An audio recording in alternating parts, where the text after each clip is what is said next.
Արցախի 150-160 հազարը 94 թվականի 15-300,000 հրաշալի կլներ։ Բայց եկեք նայեք իրականության ամբողջովին։ Ինչ եմ սա ասում։ Հիշենք նաև թե այդ ժամանակ ինչ վիճակ էր Հայաստանում, երբ որ Ռոբերտ Քոչարյանը եկավ Հայաստան եւ դարձավ նախագահ։ Աղքատությունը Հայաստանում 54% էր։ Թոշակը, միջին թոշակը Հայաստանում 6000 դրամ էր եւ ամիսներով թոշակառուները չէին ստանում, դասատուները աշխատավարձ չէին ստանում, տնտեսությունը մեռած էր։ Իրա գնալուց հետո թոշակը 5 անգամ բարձրացել էր միջին թոշակը։ Անցել է 17 տարի, այն ժամանակ 30,000 էր, դարել է 49,000, 60%, 500% իր ժամանակը բարձրացել, 60% այս 17 տարիների ժամանակը բարձրացել։ Ես մի բան եմ հիշում,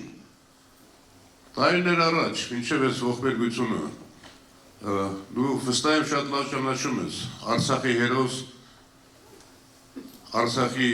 ազատամարտի ամենապայծառ կերպարներից մեկին Ժաննա Գալստյանին։ Ժաննա Գալստյանն ասում է, երբ որ Քոչարյանը նախագահ էր Հայաստանի եւ գալիս էր Արցախ,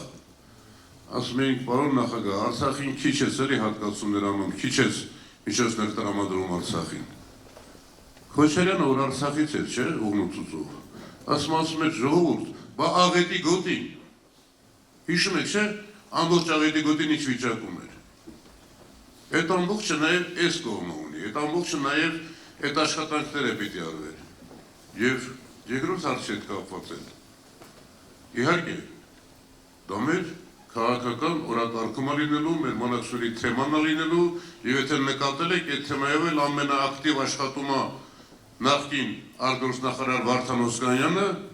Ռոբերտ Քոչարյանի արտգործնախարարը եւ այդ թիմը, որ հիմա